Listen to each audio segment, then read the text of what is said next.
আসসালামু আলাইকুম। আজ 22 সেপ্টেম্বর 2025 সোমবার। শুরু করছি চেঞ্জ টিভি প্রতিদিনের গল্প অনুষ্ঠান।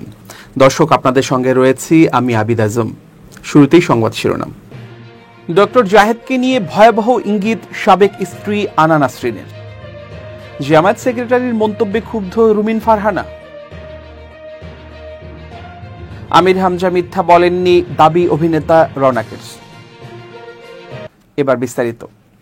রাজনীতি বিশ্লেষক ডাক্তার জাহিদুর রহমানকে ইঙ্গিত করে তার সদ্য সাবেক স্ত্রী আনা নাসরিন ফেসবুকে লিখেছেন, একগামী মানুষ হয়েও তোমাকে একপাক্ষিক বহুগামিতার সীমিত অনুমোদন দিয়েছিলাম।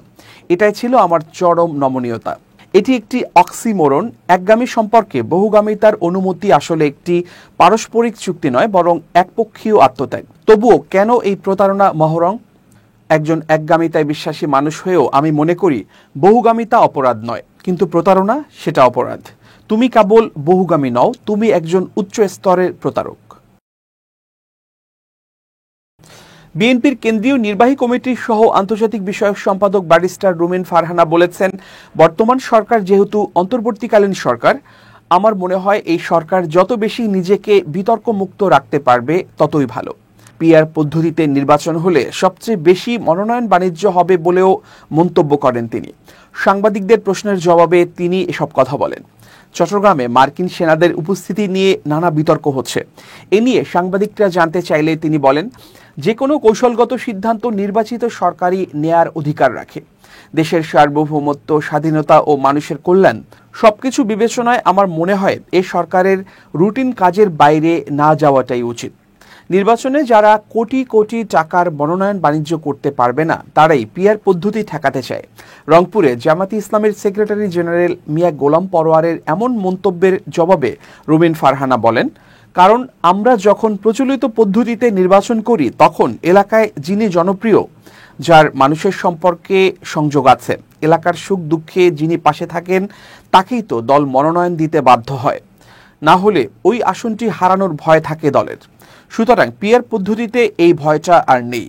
পিআর পদ্ধতিতে দল তার পছন্দের প্রার্থী দিতে পারে, সুতরাং মনোনয়ন বাণিজ্য ওখানেই বেশি হওয়ার কথা। আলোচিত ইসলামী বক্তা ও কুষ্টিয়া ৩ আসনে জামায়াতে ইসলামী মনোনীত প্রার্থী মাওলানা মুফতি আমির হামজা সম্প্রতি দেয়া কিছু বিতর্কিত বক্তব্যের কারণে তাকে এবং তার পরিবারকে ব্যক্তিগত আক্রমণ করা হচ্ছে বলে অভিযোগ করেছেন। এক সাক্ষাৎকারে তিনি এই অভিযোগ করেন। আমির হামজা বলেন, আমার মা বাবা তুলে গালি দিচ্ছে মানুষ, আমাকে গালি দিক, কিন্তু মা বাবাকেও গালি দিচ্ছে, কি বলবো আর। এতদিন কথা বললাম, কিছু হলো না। হঠাৎ জামায়াতের নমিনেশন ঘোষণা দেওয়ার পরে জোকের মতো লেগে আছে। সম্প্রতি দেয়া বক্তব্য নিয়ে তিনি বলেন, এটা স্লিপ অফ টাং, আমি তো ইচ্ছা করে বলিনি, সেটা নিয়ে এত সমালোচনা। আমির হামজা বলেন, সম্প্রতি ঢাকা বিশ্ববিদ্যালয়ের মুহসিন হলে আজান দেয়া নিয়ে আমার বক্তব্যের সমালোচনা হচ্ছে। সলিমুল্লাহ মুসলিম হলের নাম বলতে গিয়ে মুহসিন হলের নাম বলে ফেলেছি। এটি ইচ্ছে করে বলিনি, মুখ ফসকে হয়ে গেছে, আমি এজন্য ক্ষমা প্রার্থী। মুহসিন হলে নিষিদ্ধ ছাত্রলীগের জামানায় অনেক জুলুম অত্যাচার হয়েছে। তিনি বলেন, গত শনিবার আমি আলোচনায় বলেছিলাম, এটা আমি ইচ্ছে করে বলিনি, মনের অজান্তে বেরিয়ে গেছে। যারা কষ্ট পেয়েছেন তারা আমাকে মাফ করে দেবেন। আমির হামজা বলেন, সংগঠন থেকে বিতর্কিত কোনো রাজনৈতিক বক্তব্য না দেওয়ার জন্য দায়িত্বশীলরা আমাকে বলেছেন। রোববার 2জন কেন্দ্রীয় দায়িত্বশীল আমার সঙ্গে কথা বলেছেন। তারা জানিয়েছেন, মাহফিলে কোনো বক্তব্য দেওয়ার সময় আমি যেন সতর্ক হই। আমি সিদ্ধান্ত নিয়েছি, এখন থেকে আয়াত সূরার উপরে তাফসির করব, কোরআনের তাফসিরের বাইরে আর কিছুই বলবো না। আলোচিত এই বক্তা বলেন, ক্ষমা চাইলে কি মানুষ ছোট হয়ে যায়? অতীতের বিষয়গুলোর জন্য আমি নিজে ভুল স্বীকার করেছি, ক্ষমা চাইছি। প্রসঙ্গত, আওয়ামী লীগ সরকারের আমলে 2.5 বছর কারাভোগ করেন আমির হামজা। 2021 সালের 24 মে কুষ্টিয়া সদর উপজেলার পাঠিকাবাড়ি ইউনিয়নের ডাবিরা ভিটা এলাকার গ্রামের বাড়ি থেকে তাকে গ্রেফতার করে ঢাকা মহানগর পুলিশের সিটিটিসির একটি দল। পরের দিন তাকে 5 দিনের রিমান্ডে নেওয়া হয়। 2023 সালের 7 ডিসেম্বর কারামুক্ত হন তিনি। বর্তমানে তিনি জামায়াতে ইসলামী মনোনীত কুষ্টিয়া 3 সদর আসনের সংসদ সদস্য প্রার্থী। এছাড়াও তিনি জেলা জামায়াতের ইউনিট সদস্য হিসেবে রয়েছেন। মাওলানা মুফতি আমির হামজা ইসলামী বিশ্ববিদ্যালয় থেকে আল কুরআন ও ইসলামিক স্টাডিজ বিভাগে অনার্স ও মাস্টার্স করেছেন। সম্প্রতি আলোচিত ইসলামী বক্তা মুফতি আমির হামজার একটি বক্তব্যকে কেন্দ্র করে সৃষ্টি হয়েছে তুমুল বিতর্ক। যেখানে তাকে বলতে শোনা যায় জাহাঙ্গীরনগর বিশ্ববিদ্যালয়ের ছাত্ররা সকালে মদ দিয়ে কুলি করে। এটা দেখার পর তিনি নাকি সেখানে আর পড়েননি। ভিডিওটি মুহূর্তেই সোশ্যাল মিডিয়ায় ভাইরাল হয়। এ নিয়ে বিভিন্ন মহলে আলোচনা ও সমালোচনা হচ্ছে। খোঁচা দিতে ছাড়েননি শোবিজ তারকারাও। 20 সেপ্টেম্বর আমির হামজার একটি ছবি প্রকাশ করে অভিনেতা রওনক হাসান লেখেন, বেচারা মিথ্যা কিছু বলেন নাই। সদ্য কৈশোর পেরুনো সহজ সরল ছেলে বিশ্ববিদ্যালয়ে গেল। সে তো আর জানে না শহর অঞ্চলে মানুষ কাঁচের মদের বোতলে পানি রাখে। হলে গিয়ে সে সেটাই দেখছে যে পোলাপান মদের বোতলের পানি দিয়ে কুলি করছে, সেটাই ধরে নিয়েছে মদ দিয়ে কুলি করতেছে বেচারা। এরপর তিনি যোগ করেন, আপনারা খামাখাই সহজ সরল একটা মানুষকে মিথ্যাবাদী মোনাফেক বলছেন। অভিনেতার পোস্টের মন্তব্যের ঘরে অনেকেই মন্তব্য করেছেন। এর মধ্যে একজন লিখেছেন, বেচারা এতটাই সহজ সরল যে মদের বোতলে পানি রাখে সেটা না জানলেও বোতলটা যে মদের সেটা ঠিকই চিনতে পারছে। অন্য একজন লিখেছেন, এর মতো মিথ্যুক বক্তা বাংলাদেশে আর দ্বিতীয়টা নেই। আরও একজন লিখেছেন, জামায়াতের সব খারাপ নয়, কিন্তু এই বক্তা বড় খারাপ, অতিরিক্ত মিথ্যাবাদী। ভারতীয় নিউজ চ্যানেল আজ তাক বাংলার বাংলাদেশে সম্প্রচার নিষিদ্ধ চেয়ে এবং এই চ্যানেলের অনলাইন কন্টেন্ট ব্লক করার নির্দেশনা চেয়ে লিগ্যাল নোটিশ দেওয়া হয়েছে। সুপ্রিম কোর্টের অ্যাডভোকেট মোহাম্মদ মাহমুদুল হাসান এ নোটিশ দেন। রেজিস্টার্ড ডাক ও ইমেইলে পাঠানো নোটিশটির প্রাপক তথ্য ও সম্প্রচার মন্ত্রণালয়ের সচিব, ডাক ও টেলিযোগাযোগ মন্ত্রণালয়ের সচিব, স্বরাষ্ট্র মন্ত্রণালয়ের সচিব, আইসিটি বিভাগের সচিব এবং বাংলাদেশ টেলিযোগাযোগ নিয়ন্ত্রণ কমিশনের চেয়ারম্যান। নোটিশে বলা হয়েছে, ভারতীয় নিউজ চ্যানেল আজ তাক বাংলা দীর্ঘদিন ধরে বাংলাদেশের বিরুদ্ধে অপপ্রচার চালিয়ে যাচ্ছে। এই নিউজ চ্যানেল নিয়মিতভাবে ভুয়া, মিথ্যা ও মন গড়া সংবাদ প্রচার করছে, যার মাধ্যমে বাংলাদেশের ভাবমর্যাদা ক্ষুণ্ণ হচ্ছে, সাধারণ মানুষকে বিভ্রান্ত করা হচ্ছে, রাষ্ট্রের বিরুদ্ধে ষড়যন্ত্রমূলক প্রচারণা চালানো হচ্ছে। এই ধরনের কর্মকাণ্ড দেশের জাতীয় নিরাপত্তা, সার্বভৌমত্ব ও জনস্বার্থের জন্য মারাত্মক হুমকি সৃষ্টি করছে। নোটিশে বলা হয়, ভারত এরই মধ্যে নিজেদের নিরাপত্তার স্বার্থে বহু বাংলাদেশি ইউটিউব চ্যানেল, ভিডিও এবং অনলাইন কন্টেন্ট ব্লক করেছে। বিশেষ করে 2024 সালের বাংলাদেশের গণ অভ্যুত্থান সম্পর্কিত জুলাই আপরাইজিং ভিডিও ভারতে নিষিদ্ধ করা হয়েছে। সুতরাং রাষ্ট্রের নিরাপত্তার স্বার্থে বাংলাদেশেরও একই ধরনের পদক্ষেপ নেওয়া উচিত।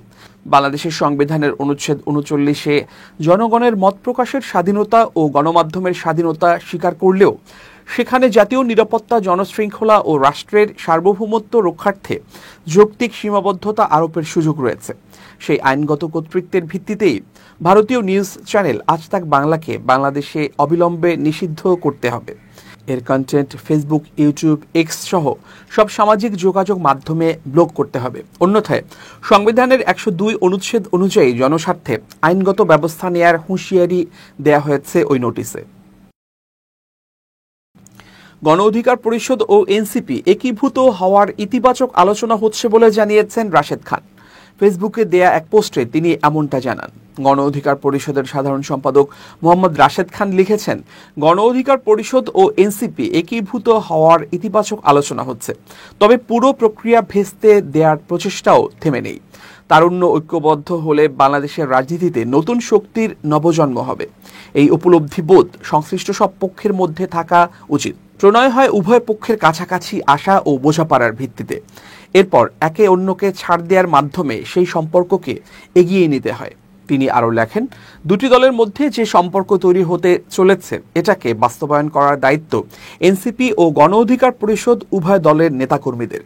সব পক্ষ দায়িত্বশীল আচরণ না করলে ক্ষতিগ্রস্ত হবে বহু মানুষের স্বপ্ন। এনসিপি গঠনের আগেও ঐক্য প্রক্রিয়া নিয়ে প্রচেষ্টা ছিল, নতুনভাবে সেটি আবার আলোচনায়। এবার বাস্তবায়ন না হলে জনগণ আমাদের সব পক্ষকে ধোঁকাবাজ মনে করবে। তার মতে, ন্যায্য ও সাম্যতার ভিত্তিতে একীভূত হওয়ার বিষয়ে গণ অধিকার পরিষদ অত্যন্ত ইতিবাচক মনোভাব পোষণ করছে। এক্ষেত্রে দল ও অঙ্গ সংগঠনের সবাইকে সামাজিক যোগাযোগ মাধ্যমে মন্তব্য করার বিষয়ে সচেতন থাকার অনুরোধ করছি। এবার খুব জরুরি 1 মিনিট জানাচ্ছেন ইউনেস্কো ক্লাব পুরস্কার বিজয়ী সাংবাদিক আমিরুল মোমেনিন মানিক। খুব জরুরি 1 মিনিটে প্রত্যেককে আমন্ত্রণ। প্রিয় দর্শক, আপনি কিভাবে অন্যের যে ব্যতিক্রমী একজন মানুষ হবেন, একটা সহজ পন্থা আছে। কেউ পরামর্শ না চাইলে তাকে আপনি পরামর্শ দেবেন না। কারোর মধ্যে কোনো ভুল দেখলে আপনি তাকে না বলে নিজের দিকে তাকাবেন। যদি মনে হয় ওই ভুলটি আমার মধ্যেও আছে, তাহলে আপনি অন্যকে কেন পরামর্শ দিতে চাবেন? সবাই অন্যের ভুলটা দেখে, নিজের ভুলটা দেখে না। কিন্তু কাল থেকে আপনি নিজের ভুলটা দেখুন, আর অন্যের ভুল সম্পর্কে যদি সে পরামর্শ না চায় চুপ থাকুন, তাহলে দেখবেন আপনি ব্যতিক্রমী একজন মানুষ হয়ে যাচ্ছেন। আর যদি আগ বাড়িয়ে প্রত্যেক মানুষেরই ভুল ধরতে চান, তাহলে সমাজে আপনার খুব সুন্দর একটা স্থান হবে না। ব্যতিক্রমী হতে চাইলে আসুন ব্যতিক্রমী পথে হাঁটি। সবাই ভালো থাকুন, শুভেচ্ছা নিরন্তর। এবার দেশের বাইরের খবর। যুক্তরাজ্য, অস্ট্রেলিয়া ও কানাডা ফিলিস্তিনকে স্বাধীন ও সার্বভৌম রাষ্ট্র হিসেবে স্বীকৃতি দিয়েছে। ফ্রান্স সহ আরও কয়েকটি দেশ সামনের কয়েকদিনের মধ্যে ফিলিস্তিনকে আনুষ্ঠানিকভাবে স্বীকৃতি দিতে পারে বলে ধারণা করা হচ্ছে। ইসরায়েলের প্রধানমন্ত্রী বেনিয়ামিন নেতানিয়াহু আগেই বলেছেন, এই সিদ্ধান্ত হামাসের সন্ত্রাসবাদের উপহার হিসেবে বিবেচিত হবে। যুক্তরাষ্ট্র শক্তভাবে এই পদক্ষেপের বিরোধিতা করেছে। কিন্তু এই স্বীকৃতির আসলে অর্থ কী? এর ফলে কি পরিবর্তন হতে পারে? স্বীকৃতির অর্থ কী? কাগজে কলমে ফিলিস্তিন রাষ্ট্র বলে কিছু নেই, তবে রাষ্ট্র হিসেবে বহু দেশ এই ভূখণ্ডকে আন্তর্জাতিক স্বীকৃতি দিয়েছে। বিভিন্ন দেশে ফিলিস্তিনের কূটনৈতিক মিশনও রয়েছে। অলিম্পিক সহ বিভিন্ন আন্তর্জাতিক ক্রীড়া প্রতিযোগিতায় অংশগ্রহণও করে ফিলিস্তিন। কিন্তু ইসরায়েলের সাথে ফিলিস্তিনের দীর্ঘ সময়ের বিরোধের কারণে ফিলিস্তিনের কোনো আন্তর্জাতিকভাবে স্বীকৃত সীমানা, রাজধানী বা সেনাবাহিনী নেই। পশ্চিম তীরে ইসরায়েলের সেনাবাহিনীর বহু বছরের দখলদারিত্ব চলার পর 1990-এর দশকে প্যালেস্টিনিয়ান অথরিটি বা ফিলিস্তিনি কর্তৃপক্ষ প্রতিষ্ঠিত হয়, যাদের এই ভূখণ্ড এবং সেখানে বসবাসরত মানুষের ওপর পূর্ণ নিয়ন্ত্রণ নেই। ইসরায়েলের আগ্রাসনে গাজা এখন যুদ্ধক্ষেত্র। কাজেই এই পরিস্থিতিতে ফিলিস্তিনকে স্বীকৃতি দেয়া অনেকটাই প্রতীকী। নৈতিক ও রাজনৈতিকভাবে বিবেচনা করলে এটি বেশ শক্ত পদক্ষেপ। কিন্তু বাস্তবতা হলো, এই সিদ্ধান্তে ফিলিস্তিনের পরিস্থিতি খুব একটা পরিবর্তন হবে না। তবে এই প্রতীকী পদক্ষেপও বড় পরিবর্তন আনতে পারে। যুক্তরাজ্যের সাবেক পররাষ্ট্রমন্ত্রী ডেভিড লামি জুলাইয়ে জাতিসংঘে এক ভাষণে বলেছিলেন, দ্বিরাষ্ট্র সমাধানের সমর্থনে ব্রিটেন একটি বিশেষ দায়বদ্ধতা অনুভব করে। সে সময় তিনি 1917 সালের বেলফোর সনদের কথা উল্লেখ করেন। তৎকালীন ব্রিটিশ পররাষ্ট্রমন্ত্রী আর্থার বেলফোরের তত্ত্বাবধানে সনদ স্বাক্ষরিত হওয়ার সময় ফিলিস্তিনে ইহুদিদের জন্য জাতীয় আবাস প্রতিষ্ঠার বিষয়টি সমর্থন করেছিল যুক্তরাজ্য। সনদে বলা হয়েছিল, ফিলিস্তিনে থাকা ইহুদি নয় এমন মানুষের নাগরিক ও ধর্মীয় অধিকার ক্ষুণ্ণ করে এমন কোনো কার্যক্রম সেখানে পরিচালনা করা যাবে না। একসময় ফিলিস্তিনি ভূখণ্ড 1922 থেকে 1948 সাল পর্যন্ত লিগ অব নেশনসের একটি ম্যান্ডেটের আওতায় ব্রিটিশরা শাসন করে। এরপর 1948 সালে ইসরায়েল রাষ্ট্র তৈরি হয়। ইসরায়েলের পাশাপাশি ফিলিস্তিন রাষ্ট্র গঠনের প্রয়াসও চলতে থাকে। ডেভিড লামির মতো বহু রাজনীতিবিদ দ্বিরাষ্ট্র সমাধান পংক্তিটি বারবার ব্যবহার করে গেছেন। এই পংক্তিটি দ্বারা বোঝানো হয়, পশ্চিম তীর ও গাজা উপত্যকায় একটি ফিলিস্তিন রাষ্ট্র গঠন হবে। 1967 সালের ইসরায়েল আরব যুদ্ধের আগে ওই অঞ্চল যেভাবে বিভক্ত ছিল, সেই বিভক্তির ভিত্তিতেই দুই রাষ্ট্র প্রতিষ্ঠিত হবে বলে বলা হয়েছিল। 1967 সালে যুদ্ধের পর ইসরায়েলের দখলে চলে যাওয়া পূর্ব জেরুজালেম হওয়ার কথা ছিল ফিলিস্তিনের রাজধানী। তবে দ্বিরাষ্ট্র সমাধানের ক্ষেত্রে বহু বছর ধরে আন্তর্জাতিক প্রয়াস চলমান থাকলেও শেষ পর্যন্ত কোনো সমাধান আসেনি। আর এর মধ্যে পশ্চিম তীরে ইসরায়েলের অবৈধ দখল যত বেড়েছে, দ্বিরাষ্ট্র সমাধান কথাটি দিন দিন ফাঁপা বুলি হিসেবেই প্রতিষ্ঠা পেয়েছে। ফিলিস্তিনকে রাষ্ট্র হিসেবে স্বীকৃতি দিয়েছে কারা? জাতিসংঘের 193টি সদস্য রাষ্ট্রের প্রায় 75 ভাগই ফিলিস্তিনকে রাষ্ট্র হিসেবে স্বীকৃতি দেয়। জাতিসংঘে ফিলিস্তিনের সদস্যপদ স্থায়ী পর্যবেক্ষক হিসেবে। এর অর্থ তারা জাতিসংঘের কার্যক্রমে অংশ নিতে পারবে, কিন্তু কোনো বিষয়ে ভোট দিতে পারবে না। ব্রিটিশ আর ফরাসিদের স্বীকৃতির পর জাতিসংঘের নিরাপত্তা পরিষদের 5টি স্থায়ী সদস্য দেশের 4টির সমর্থনই পাবে ফিলিস্তিন। চীন আর রাশিয়া 1988 সালে ফিলিস্তিনকে স্বীকৃতি দিয়েছে। সেটি হলে ইসরায়েলের সবচেয়ে শক্তিশালী মিত্র যুক্তরাষ্ট্র অনেকটাই একঘরে হয়ে পড়বে। ওয়াশিংটন মাহমুদ আব্বাসের নেতৃত্বাধীন প্যালেস্টিনিয়ান অথরিটি বা ফিলিস্তিনি কর্তৃপক্ষকে স্বীকৃতি দেয়। সেটি 1990-এর দশকে গঠিত হয়েছিল। ওই ঘটনার পর থেকে অনেক দেশের প্রেসিডেন্টই ফিলিস্তিনি রাষ্ট্র গঠনের প্রচেষ্টাকে স্বীকৃতি দিয়েছেন। তবে ডোনাল্ড ট্রাম্প তাদের মধ্যে পড়েন না। ট্রাম্পের 2 দফার শাসনামলে যুক্তরাষ্ট্রের পররাষ্ট্রনীতি দৃশ্যমানভাবেই ইসরায়েলপন্থী ছিল। যুক্তরাজ্য সহ অন্যান্য দেশ এখন কেন স্বীকৃতি দিচ্ছে? উত্তর হলো, এর আগে বেশ কয়েকবার ব্রিটিশ সরকার ফিলিস্তিনকে রাষ্ট্র হিসেবে স্বীকৃতি দেওয়ার আলোচনা করেছে। তবে তারা অন্যান্য পশ্চিমা মিত্র দেশের সাথে একত্রিত হয়ে শান্তি প্রতিষ্ঠার পন্থা হিসেবে এই আলোচনা করেছে। তারা এমন সময় এই পদক্ষেপ নিতে চেয়েছে যখন তা সর্বোচ্চ প্রভাব তৈরি করবে। যুক্তরাজ্যের সরকার বিশ্বাস করে শুধু প্রতীকীভাবে এই পদক্ষেপ নেওয়া তাদের ভুল হবে। সেক্ষেত্রে ওই পদক্ষেপকে মানুষ নৈতিকভাবে সমর্থন করলেও বাস্তবে তা কোনো পরিবর্তন আনবে না। সম্প্রতি যুক্তরাষ্ট্রের পররাষ্ট্রমন্ত্রী মার্কো রুবিও বলেছেন, ফিলিস্তিনকে স্বীকৃতি দেওয়ার প্রয়াসে নিজেদের শক্তিশালী অনুভব করবে হামাস। রুবিও এমন মন্তব্য করেছিলেন, ফিলিস্তিনকে স্বীকৃতির আলোচনা ইসরায়েলকে প্ররোচিত করবে পশ্চিম তীর আলাদা করে দেওয়ার লক্ষ্যে। প্রিয় দর্শক, শেষ করছি প্রতিদিনের গল্পের আজকের গল্প। changetv.press বাংলাদেশের ইউটিউব জার্নালিজমের অগ্রদূত। ভিজিট করুন এর ওয়েবসাইট www.changetv.press, youtube.com/changetv.press এবং সাবস্ক্রাইব করুন চ্যানেলটি। নিয়মিত লাইক, কমেন্ট ও শেয়ার করে আপডেট রাখুন নিজেকে। ভালো থাকুন, নিরাপদে থাকুন, শুভেচ্ছা নিরন্তর। changetv.press, এক ফোঁটা হলুদ নেই।